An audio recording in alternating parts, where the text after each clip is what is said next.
ओम शांति। तो हम अपने कड़े संस्कार, पुराने संस्कार को परिवर्तन कैसे करें। जैसे आजकल की परीक्षा चल रही, परीक्षा में अगर बच्चा बाकी सारे सब्जेक्ट में बहुत अच्छा टॉपर आ गया, लेकिन एक सब्जेक्ट के ऊपर उसका इंग्लिश या मैथ्स उसका इतना इंटरेस्ट नहीं है, उसमें फेल हो गया, उसको क्या कहेंगे? फेल कहेंगे। इसी तरह अगर हम भी ज्ञान मार्ग में चल करके बाकी सब कुछ करते लेकिन कोई एक संस्कार में फेल हो गए तो उसको क्या कहेंगे? फेल। इसलिए अपने संस्कार को परिवर्तन करना, एक संस्कार की कमाई चट कर सकती, क्योंकि संस्कार के वश होने से हमारी खुशी गायब हो जाती है। संस्कार के वश होने से जितनी दिन हमने कमाई की 1-2 महीने से सारी जीरो बन जाती है। हमारी मम्मा क्यों बनी? मम्मा एक गलती दोबारा नहीं करती थी, लेकिन हम क्या करते? एक गलती बार बार करते। संस्कार के वश होने से वायुमंडल खराब कर लेते हैं। संस्कार के वश होने से खुशी गायब हो जाती है। आज कई है भी के, लेकिन खुशी नहीं आई, क्योंकि उसको पता है कि मेरे संस्कार के वश में हूँ। और संस्कार के वश होने वाला इंद्रियों के भी वश है, वो भविष्य में राजाई का पद प्राप्त नहीं कर सकता। तो हम कैसे पता चले कि मेरे अंदर क्या संस्कार है? वैसे तो संस्कार हर एक में बहुत सारे होते हैं, लेकिन मुख्य कड़ा संस्कार होता है। जैसे अर्जुन और दुर्योधन युद्ध कर रहे हैं, तो अर्जुन क्या करता है? दुर्योधन को मारने की कोशिश करता है। वो छोटे आपस में लड़ रहे हैं, उनको नहीं मारेगा। जब भी युद्ध करने के लिए जा रहे हैं, दुर्योधन आगे हैं, तो आसपास में लड़ रहे हैं, उनको तीर मारते नहीं जाएगा। महारथी के साथ युद्ध करता है। समझो अर्जुन ने बाकी सबको मारता गया, सब मर गए, लेकिन दुर्योधन जिंदा है, उसको विजय कहेंगे? नहीं। अगर दुर्योधन को मार दिया, महारथी को मार दिया, बाकी सारे क्या करेंगे? या तो युद्ध छोड़ के भाग जाएंगे, तो उनके शरण में आएंगे। इसी तरह हमें भी युद्ध करना है। किसके साथ युद्ध करना है? हमारा जो कड़ा संस्कार है उसको मारना है। लेकिन हम क्या बोलते हैं? मैंने ज्ञान में चले के बाद मैंने ये छोड़ा, बस ये रह गया। जो रह गया वो जो जिंदा हो जाता है, जिसको मारा सारे जिंदे हो जाते हैं। इसलिए अपने अंदर कड़ा संस्कार है, मेरी बीमारी क्या है उसको ढूंढो। ये है पुरुषार्थ करने का तरीका। अगर हमें युद्ध में विजयी बनना है, सफल बनना है, अपना कड़ा संस्कार ढूंढो। आप अपने लाइफ में हर एक को अपना लाइफ 9 साल से लेकर के याद है, 8-9 साल के बाद 8-9 साल से लेकर के ज्ञान में आने तक आपके अंदर कौन से संस्कार ज़्यादा रहे वो चेक करो। काम के संस्कार ज़्यादा थे या क्रोध के संस्कार ज़्यादा थे, जिसे आपने बहुत सारे विकर्म किए, भूले किए, अभी भी वो बातों को याद करते तो दिल खाता है, हमने वो नहीं करना चाहिए। और केवल इसी जन्म की बात नहीं, आपने उसी संस्कार से जन्म जन्मांतर से भी विकर्म किए। अच्छा, उसके बाद ज्ञान में आए। ज्ञान में आने के बाद भी कौन से संस्कार आप के वश हो जाते हैं? पता है कि रॉन्ग है, नहीं करना चाहिए, तब भी वो संस्कार सामने आते हैं, बाहर जाते। ऐसा कौन सा संस्कार है? और वो है मेरी बीमारी, ये है मेरा कमजोर टॉपिक, और उसको मुझे परिवर्तन करना है। जैसे भीष्म के सामने जब शकंडी आता था, शकंडी जानते हैं शकंडी कौन था? शकंडी कौन था? कहते हैं भीष्म ने किसी पांडव का शादी करने के लिए अंबा और अंबाली को उठा के लेके आए, लेकिन उसमें से एक की शादी तो हो गई, लेकिन दूसरे को क्या किया? छोड़ दिया, क्योंकि उसकी किसी के साथ शादी होने वाली थी, ना इधर की रही ना उधर की। तो उसने संकल्प ले कि मैं इसका बदला लूंगी। कई जन्म लेते लेते उन्होंने क्या शिकंडी बनी थी, और जब उसके सामने आता तो उसके सारे हथियार काम नहीं करती थी, वो युद्ध नहीं कर सकता था। तो ये वास्तव में ये जो महाभारत रामायण में जो छोटे छोटे टोटके संगम युग की यादगार है। आज हमारे अंदर जो ये कड़ा संस्कार क्या है, हमने जन्म जन्मांतर से जब कभी तनाव में आए, टेंशन में आए, कभी सुख शांति की अनुभूति नहीं हुई, कहीं से दुखी बने, हमने उस संस्कार का सहारा लेकर के सुख लिया। और अब हमें ज्ञान में चले, अब उन संस्कार को हम क्या करें, छोड़ रहे। वो संस्कार कहता है तुम कहाँ छोड़ोगे, तुमने जन्म जन्मांतर से मुझे यूज किया, मैं तेरे को दिखाऊंगा। इसीलिए वो बदला लेने की कोशिश करता है। इसीलिए अब हमें उस संस्कार के नॉलेजफुल बनकर के क्या करना है, उसको खत्म करना है। कई तो बाबा के बच्चे बाबा को रूहरान में क्या बोलते हैं, कई बार बाबा बच्चों की रूहरान मुरली में बता देता है। कई बच्चे कहते हैं बाबा आप टेंशन में नहीं आना, जब विनाश हो जाएगा ना, विनाश के समय हमें वैराग आएगा, वो संस्कार अपने आप खत्म हो जाएगा, आप टेंशन नहीं करना। बाबा कहते हैं नहीं बच्चे, बहुत काल का अभ्यास चाहिए, बहुत काल का अभ्यास चाहिए संस्कार के ऊपर जीत प्राप्त करने का। अगर ये संस्कार आपका रह गया, ये संस्कार अंश का वंश बनेगा। क्योंकि माया आजकल अपडेट बनती जा रहे हैं। देखो पहले इतनी मूवीज नहीं थी, इतने फैशन नहीं थे, लेकिन जैसे जैसे विनाश नज़दीक आ रहे हैं, माया विकराल रूप धारण करती जा रहे हैं। बाबा ने कितने नियम बनाए थे, बच्चे नॉवेल्स नहीं पढ़ना, मूवी नहीं देखना, गलत सिनेमा टीवी नहीं देखना, ये कितने नियम बनाए थे। माए कहते अच्छा तुमने तो बड़े कायदे बनाए, लेकिन मैं तुम्हारे जेब में आती हूँ। अभी तो मोबाइल में क्या है, वो तो थिएटर में एक फिल्म थी, अगर ब्याज पहन के जाएंगे तो लोग तो चिढ़ाएंगे। माए कहते कोई बात नहीं, मैं तुम्हारे जेब में आती हूँ। इसलिए आगे चल करके समझो विनाश हो जाएगा। विनाश एक साथ में नहीं होगा, धीरे धीरे विनाश होता रहेगा। तो आत्माई शरीर छोड़ेगी, लेकिन परम धाम का गेट नहीं खुलेगा। जब तक सारी आत्माई शरीर नहीं छोड़ेगी तब तक गेट, तब तक वो जो आत्माई शरीर छोड़े वो कहाँ जाएगी, वायुमंडल में भटकती रहेगी। अब समझो भटक रहे, आत्मा जो भटक रहे, उनको विकारों की संकल्प चलते हैं, विकारों की भासना आई, वो कहाँ जाएंगे, उसको तो शरीर तो आई नहीं। तो जिसका शरीर है उसके अंदर प्रवेश करेगी।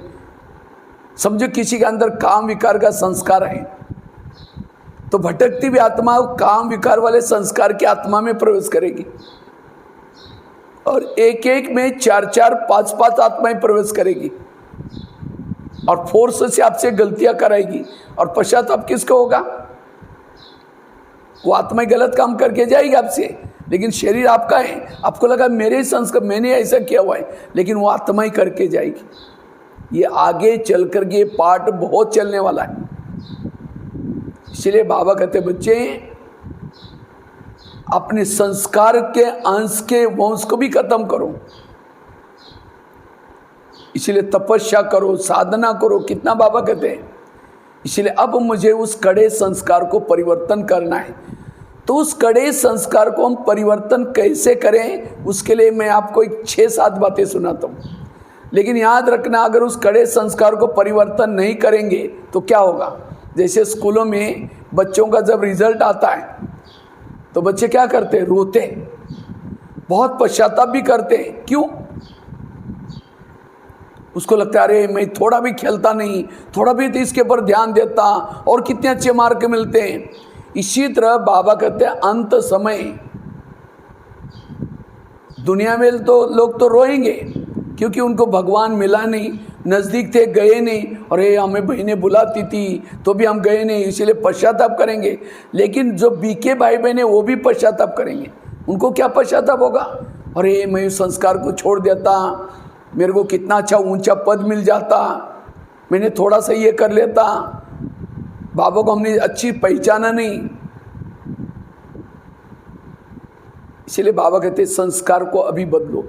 अंत में एक बार बाबा मिलन हो जाएगा, लेकिन कैसा होगा उस समय, जैसे डायमंड हॉल में या ऊपर ओम शांति भवन में बाबा मिलन होता था।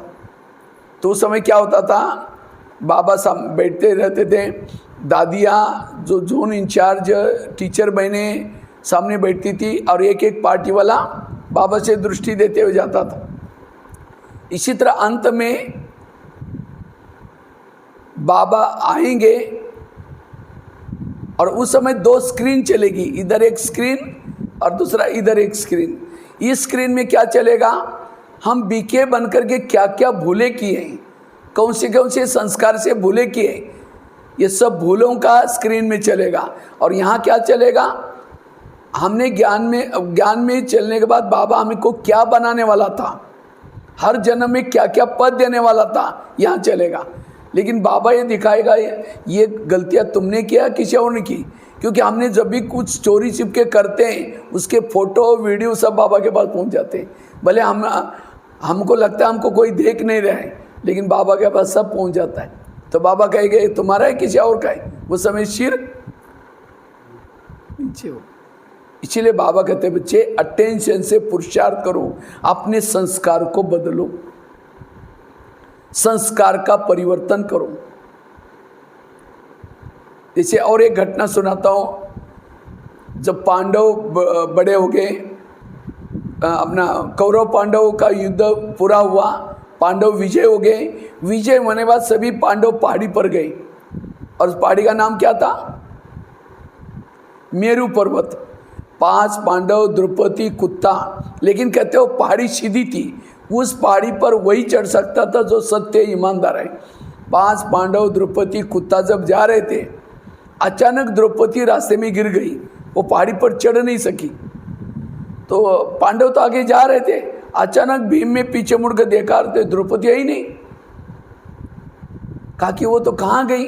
वापिस उसी रास्ते से जहाँ से चढ़ रहे थे वापिस आए, एक खड्डे में द्रौपदी गिर गई, बेहोश होकर के गिर गई थी, शक्तिहीन होकर के गिर गई थी। तो भीम उसकी बहुत महिमा करता है, कितनी अच्छी स्त्री थी, हमारे साथ में रही, जंगल में रही, त्याग किया, तपस्या किया।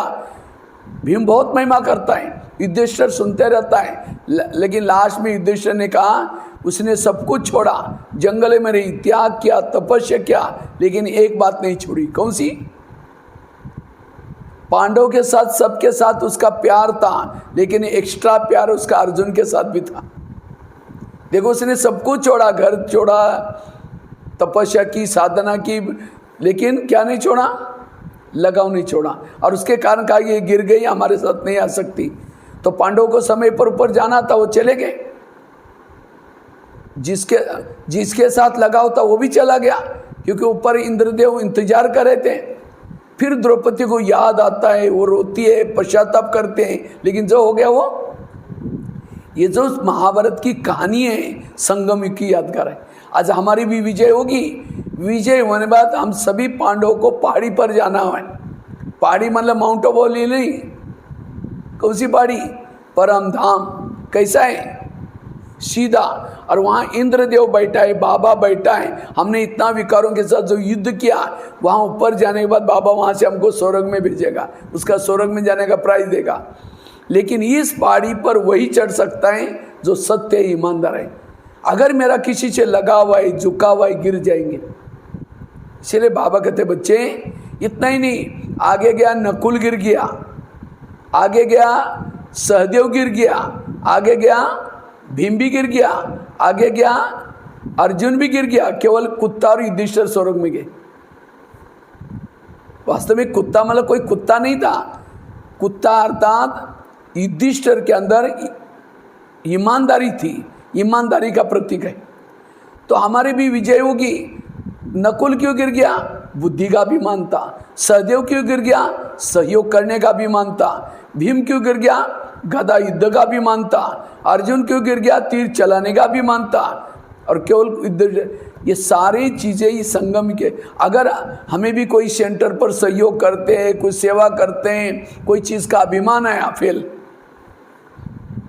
हमारे साथ में बाबा है, बाबा अभी बाबा की शिवरात्रि में मुरली चले ना, महीन मयपन के, देहाभिमान के मयपन, मैं पैसे वाला हूँ, मैं धनवान हूँ, मैं ये करता हूँ, मैं ये है झूठे मई। और जब झूठे मई के स्वरूप में रहेंगे, सामने वालों ने पूछा नहीं, सम्मान किया नहीं, संकल्प चलते हैं, विकल्प चलते हैं, वो खुशनुमा नहीं रह सकते, विरह समय जाता है, फिर मुझे पूछा ही नहीं। ये पूछ पूछ की पूछ, और जिसको ये पूछ पूछ की पूछ है, पूछ वाले लोग कहाँ हैं? त्रेता युग में, सतयुग में नहीं आएंगे। इसीलिए बाबा कहते बच्चे निरहंकारी बनो। आगे गया, भीम गिर गया, गदा युद्ध का अभिमान था। अर्जुन गिर गया, तीर चलाने का अभिमान था। तो आज हम कुछ नहीं करें। आज पांडवों ने कृष्ण को अंत तक पहचाना नहीं, कृष्ण कौन है। इसी तरह अभी तक हमने बाबा को, वास्तव में बाबा के कारण हमारा सब कुछ हो रहा है। शायद मैंने उसी दिन मैंने अपनी कहानी सुनाई थी वो पार्क में, कैसे कैसे ज्ञान में आए। 11 साल तक स्कूल भी नहीं गए थे, एक रद्दी में बाबा का किताब मिला, उसी से ज्ञान में चले। जब मैं क्लास में पाठशाला में आता था, फटा हुआ कुर्ता पहन करके लास्ट में बैठता था, कुछ भी नहीं, हिंदी भाषा भी नहीं आती थी। लेकिन आज बाबा का ज्ञान मिलने से कितनी कलाएं, कितनी विशेषता। अगर मैं कहूँ कि वाह मैं बहुत अच्छे क्लास करा, तो मैं ये नहीं। बाबा क्या करता है, किसी बच्चे का भाग्य बनाने के लिए उसके अंदर कला भरता है, विशेषता भरता है। ये हमारा कुछ नहीं, किसका है? बाबा का। इसलिए मैंपन ना आए, निरहंकारी होकर के रहे। ये अभिमान भी एक प्रकार का गलत संस्कार है। तो हम अपने संस्कार को कैसे बदले? तो संस्कार को बदलने के लिए, कड़े संस्कार को बदलने के लिए रोज अमृत वेला बाबा को सुनाओ। जिसे डॉक्टर वार्ड में जब हॉस्पिटल में चक्कर लगाता है तो पेशेंट क्या करता है? उठ करके बैठता है, और उठ करके बैठता अपनी बीमारी सुनाता है। इसी तरह अगर डॉक्टर चक्कर लगा रहा है, पेशेंट सोया पड़ा है, तो डॉक्टर चेकिंग नहीं करेगा। उस समय उसको कहाँ लेके जाना पड़ेगा? अगर डॉक्टर वार्ड में चक्कर लगा रहा है, उस समय चेकिंग नहीं करेगा तो कहाँ जाएगा? उसको हॉस्पिटल में, वो ऑफिस में लेके जाना पड़ेगा, उसकी अलग फी होगी। इसीलिए जब डॉक्टर चक्कर लगाता है उस समय चेकिंग करते हैं। इसी तरह अमृत वेला बाबा, ये दुनिया में भी 4 वार्ड है, America ward, Africa ward, Europe ward, Asia ward. तो हम कौन से वार्ड में रहते हैं? एशिया वार्ड में। तो यहाँ आने का डॉक्टर का टाइम क्या है? सवेरे 2 बजे से 5 बजे तक। तो हमें सवेरे उठ करके अपनी बीमारी बाबा को सुनाना है। कौन सी बीमारी? बाबा मैं आपके ज्ञान में चलता हूँ, तो भी एक काम विकार का संस्कार मुझे आ रहे हैं, मुझे कभी कभी गुस्सा आता है, जो भी कुछ प्रॉब्लम है बाबा को सुनाओ। जिससे डॉक्टर जब चक्कर लगाता है, पेशेंट कहता है डॉक्टर जी मुझे 2 बार उल्टी हुआ, मेरे साथ ऐसा हुआ, ये हुआ, अच्छा क्या हुआ क्या हुआ, सुना। इसी तरह हमें भी बाबा को सुनाना है। जैसे डॉक्टर को सुनाने के बजाय डॉक्टर क्या करता है, सुनाने के बाद डॉक्टर जब ऑफिस में जाता है, किसी नर्स को, कंपाउंडर को बुलाता है और कहता है फलाने वार्ड में ये पेशेंट है, उसकी दवाई दे के आओ। इसी तरह अगर हम भी बाबा को सुनाएंगे, बाबा भी मधुबन से कोई कंपाउंडर भेज देगा, किसी को भेज दे देगा, आपके जो भी प्रॉब्लम है उसी टॉपिक के ऊपर क्लास चलेगी, या मुरली के द्वारा आपकी दवाई मिलेगी। लेकिन बाबा को जरूर सुनाना है। एक भाई ने मुझे पूछा, बाबा तो भगवान है ना, बाबा को सुनाने की क्या जरूरत है? जैसे डॉक्टर भी पेशेंट के बारे में जानता है, लेकिन जब भी पेशेंट सामने आता है, डॉक्टर पूछता आपको क्या हुआ, उस समय पेशेंट थोड़ी बोलता आपको पता नहीं मेरे को क्या हुआ, आप देख करके दवाई दे दो।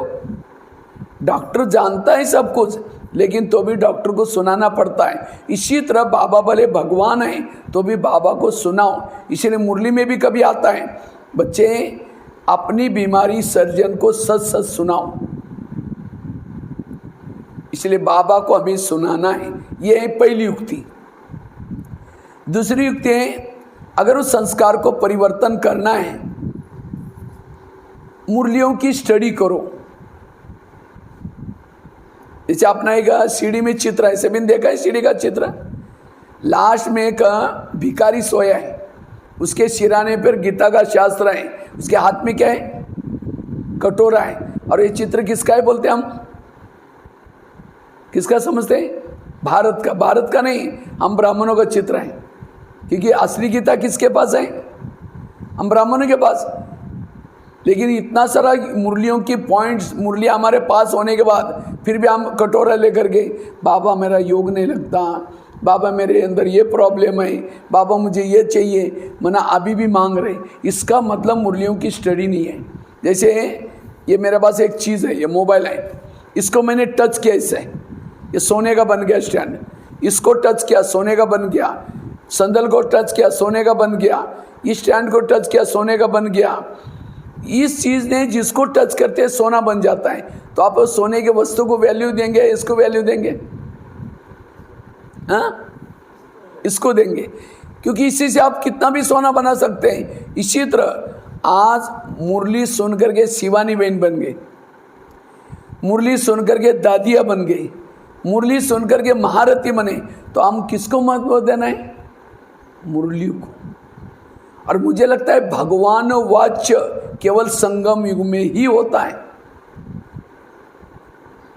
ये किताबें जो हमारे ज्ञानामृत हैं, क्यों किताबें बने, वो भगवान वाच्य नहीं है। भगवान वाच्य केवल मुरली। हम जो क्लास भी कर रहे हैं ये भी कोई भगवान वाच्य नहीं है। हमने जो बाबा की मुरली को लेकर के विचार सागर मंथन करके वो निकाले हुए पॉइंट है, लेकिन बाबा का जो बाबा की मुरली को सुन करके उस प्रमाण चलता है उसका जिम्मेवार बाबा है। और जो किसी की बातें सुन करके उस प्रमाण चलता है उसका जिम्मेवार बाबा नहीं है। इसलिए मुरली के पॉइंट सुन करके उस प्रमाण आंखें बंद करके चलो, आपका भला ही भला होने वाला है। समझो, बाबा कहते बच्चे बाहर का भोजन नहीं खानो। लोग क्या बोलते हैं आपको सोचने की जरूरत नहीं, सारी दुनिया को चलाने वाला आपको डायरेक्शन दे रहा है। ये है बाबा के ऊपर निश्चय। इसलिए मुरलियों की स्टडी करो।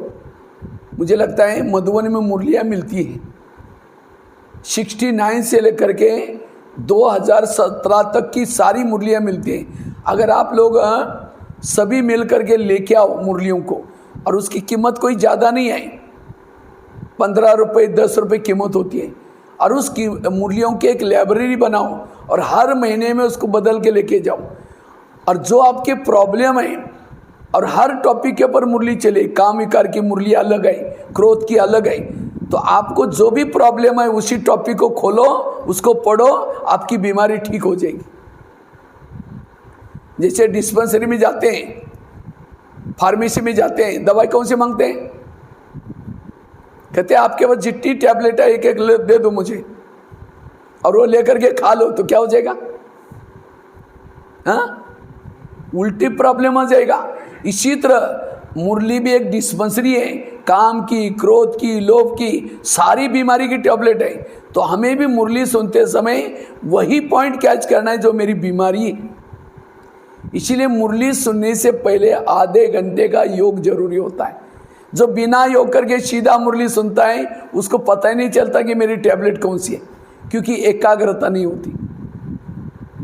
इसलिए मुरली सुनने के पहले भले आप लोग 4-5 जितने भी आते हैं, नियम बनाओ, हमें आ करके आधा। देखो मैंने मुरली कितना मिनट में सुनाई? 15 मिनट में पूरी होगी मुरली के। मैं कभी भी मुरली सुनाते समय बीच में कोई बात नहीं बोलता हूँ, नहीं तो पता ही नहीं चलता बाबा बोल रहे हैं या वो बहन भाई बोल रहे हैं, मिक्स हो जाता है। मुरली के बीच में कुछ नहीं बोलना। तो मुरली सुनने के बाद आप आधा घंटा या मुरली के पहले आधा घंटा योग करो। इससे सेंटर का वायुमंडल पावरफुल बन जाएगा और यहाँ के भाई बहने अपने आप खींचे हुए आएंगे। आवश्यकताएं योग की, तो सब कल से आधा घंटा रोज हमें क्या करना है, और मुरली सीधी सीधे पढ़ना है। उतना ही जितना आप रोज पढ़ते हैं उतना ही टाइम लगेगा, टाइम ज़्यादा नहीं जाएगा। सेंटर का हमें वायुमंडल पावरफुल बनाना है, आधा घंटे का रोज योग करना है। दूसरी बात कौन सी बताई? पहली बताई अमृत वाला सुनाओ बाबा को, दूसरी कौन सी सुनाई? मुरलियों की स्टडी करो। तीसरी बात है, अगर मुझे उस संस्कार को परिवर्तन करना है, जो निमित्त आत्मा है उनको भी सुना सकते हैं। बहन जी या भाई जी, मेरे अंदर ये प्रॉब्लम है, मैं क्या करूँ उसके लिए?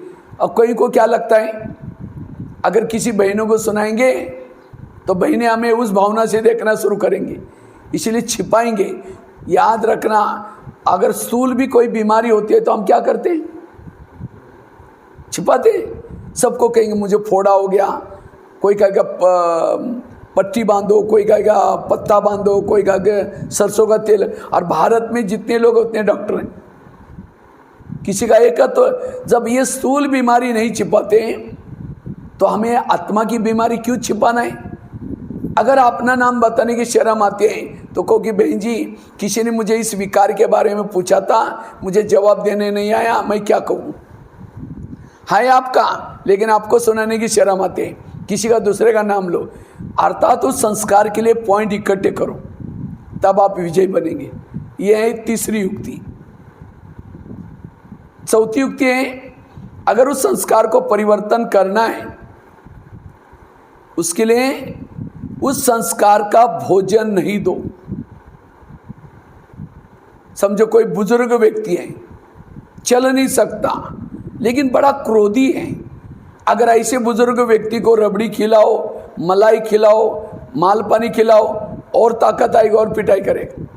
अगर उसको खाना नहीं खिलाएंगे तो वहीं से चिल्लाता रहेगा, मैं आकर के मारूंगा, ये करूंगा। अब पता है कि ये तो उठने वाला ही नहीं, मारेगा क्या? इसी तरह आज हमारे अंदर के संस्कार जागृत कब होते हैं? जब उसको कहीं ना कहीं से भोजन मिलता है। समझो मैं उसको खोल के बताता हूँ, किसी के अंदर काम विकार संस्कार है, और ऐसी आत्मा अगर टीवी देख रहे हैं, मोबाइल में गलत साइड में जाकर देख रहे हैं, कोई मूवी देख रहे हैं, कोई अश्लील गीत सुन रहे हैं, फैशन कर रहे हैं, वो संस्कार को लिए भोजन दे रहे हैं, संस्कार जागृत होगा। तो जो बातें देखने से मेरे संस्कार जागृत होते हैं उसे दूर रहना है, उसका भोजन नहीं देना। बाबा कहते हैं माया कागज का शेर है, लेकिन वो असली शेर कब बनता है? जब उसको कहीं से भोजन मिल जाता है। इसलिए हमें उस संस्कार का भोजन नहीं देना। ये है चौथी युक्ति। पांचवी युक्ति है, अगर उस संस्कार को परिवर्तन करना है, उसके लिए बिजी रहो। जितना बिजी रहेंगे उस संस्कार परिवर्तन हो जाएगा। जैसे आपके पास पड़ोसनी कब आती है? जब आप फ्री हैं, आएगी, बैठेगी, बात करना शुरू करेगी। अगर आप बिजी है, आवाज़ देके जाएगी, फिर आएगी, फिर आवाज़ देके जाएगी, 5-6 बार आवाज़ दे। फिर अगर फ्री है तो फिर कहेंगे कमाल है, मैं 4-5 बार आई, आप पता नहीं कौन से बातों में मस्त है, बात करना। इसी तरह माया भी आपकी कौन है? मासी है, पड़ोसनी है। वो कब आपके पास आते हैं? जब आप फ्री हैं। इसलिए कभी भी अपने आप को फ्री नहीं रखो। कभी घर में फ्री है, यहाँ आओ, इतना बड़ा सेंटर है, उसमें सेवा करो, बाबा की याद आएगी, बाबा का कमरा है, यहाँ करके तपस्या करो। कभी भी फ्री नहीं बैठना, लौकिक काम में व्यस्त रहो। जितना बिजी रहेंगे वो संस्कार परिवर्तन होगा। खाली मन शैतान का घर। छठी युक्ति है, अगर उस संस्कार को परिवर्तन करना है, आत्म अभिमानी की तपस्या करो। जितना शरीर में आत्मा का भान है उतना संस्कार नहीं आएगा। संस्कार कब आता है? जैसे कोई भी घर में भूत रहता है। भूत कब रहता है? जब अंधेरा होता है। भूत डरता है किससे? लाइट से। इसी तरह जितना हमारी आत्मा का दीपक जागृत रहेगा उतना ही विकार का भूत नहीं आएगा। इसलिए हमेशा क्या करना है? ये आत्म अभिमानी स्थिति की साधना करने, बार बार याद रखो मैं आत्मा हूँ। जैसे सीता के सामने जब रावण आता है, माची जला कर रखती है, तिली जला कर रखती है। इसी तरह हमारे भ्रुकुट में आत्मा का दीपक जागृत रहे। सबसे बड़ा विकार है देहभान। इसलिए आत्माभिमानी स्थिति से वो संस्कार परिवर्तन होगा। और संस्कार परिवर्तन शब्द गलत है। संस्कार हमारे बदलते नहीं। जैसे बिल्ली नहीं है तो चूहे क्या होते हैं? बिल से बाहर आ जाते हैं। जैसे बिल्ली आई, चूहे अंदर चले गए, खत्म नहीं हुए, अंदर गए। इसी तरह जब हमारा योग अच्छा है, अमृत वेला अच्छा है, रोज मुरली सुनते हैं, हमारे संस्कार दब गए, अंदर गए।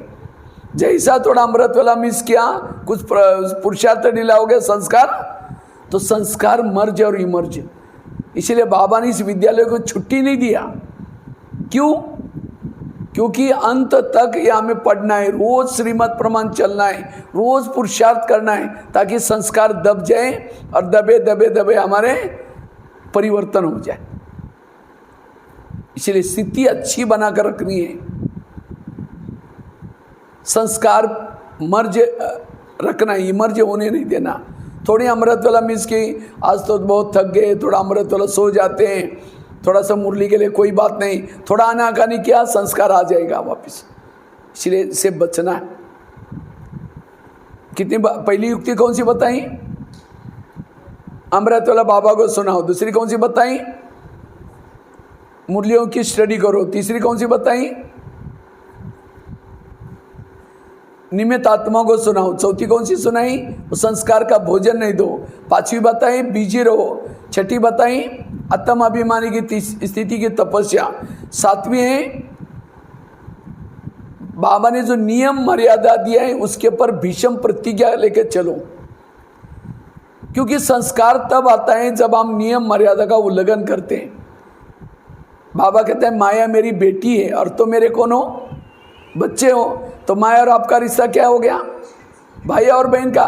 कोई बहन भाई को थप्पड़ मारते, कब मारते हैं? जब वो बाप का कहना नहीं मानते तो बहन क्या करते हैं? इसी तरह माया भी थप्पड़ तब मारते हैं जब आप नियम मर्यादा तोड़ देते हैं। इसलिए अंत तक हमें नियम सीता कमजोर क्यों बन गई? क्योंकि उसने नियम का उल्लंघन किया, श्रीमत में मनमत मिक्स किया। इसलिए श्रीमत प्रमाण चलना, ये सातवीं युक्ति। आठवीं युक्ति है अगर उस संस्कार को परिवर्तन करना है सोमानों के अभ्यास करो। जैसी बीमारी वैसी टैबलेट होती है। अगर किसी को सिर दर्द हो रहा है, पेट दर्द की दवाई खाओ, उल्टा असर हो जाएगा। इसी तरह आपका विकार क्या है, संस्कार क्या है, उसी प्रकार के सोमान लो। समझो आपको क्रोध आता है और कहो कि मैं मास्टर सर्वशक्तिमान हूं, और क्रोध आएगा। क्रोध के सोमान है मैं शांत स्वरूप हूं, मैं शांति धाम की निवासी हूं। इसलिए बीमारी क्या है, उसी सोमान को लेकर के हमें उसे मुक्त बनना है। और लास्ट की युक्ति है, नवी युक्ति है, अगर उस संस्कार को परिवर्तन करना है, मर्ज रखना है, उसके लिए ज्वाला स्वरूप योग, ये सबसे इंपॉर्टेंट। ये ज्वाला स्वरूप योग, भुना हुआ बीज कभी उगता नहीं है। तो जितना आप ज्वाला स्वरूप स्थिति में रहेंगे वो पुराना संस्कार, कड़ा संस्कार दब जाएगा, खत्म हो जाएगा। क्योंकि आत्मा संस्कार के वश कब होते हैं? जब उसको सुख चाहिए, चाहे विकार से सुख दो, चाहे संस्कार से सुख दो, योग से सुख दे। जैसे कोई जिलेबी खाता है उसको मुरमुरा फीका लगेगा। इसलिए हमें रोज हमारा 2, 3, 4 घंटा योग चाहिए। अमृत वाला का 1 घंटा, क्लास के पहले आधा घंटा, रात को सोने से पहले, और साथ में बीच बीच में ट्रैफिक कंट्रोल। आप योग को जितना करेंगे उतना आपको संस्कार के तरफ आकर्षित नहीं होगी। इसी तरह हमें अपने संस्कार को परिवर्तन करना है, और जितना हम संस्कार को परिवर्तन करेंगे उतना हमारा पद ऊंचा होगा। इसलिए ये 8-9 जो युक्तियाँ बताई, इन युक्तियों को अपना करके हमें संस्कार परिवर्तन करना है। ठीक है। ओम शांति।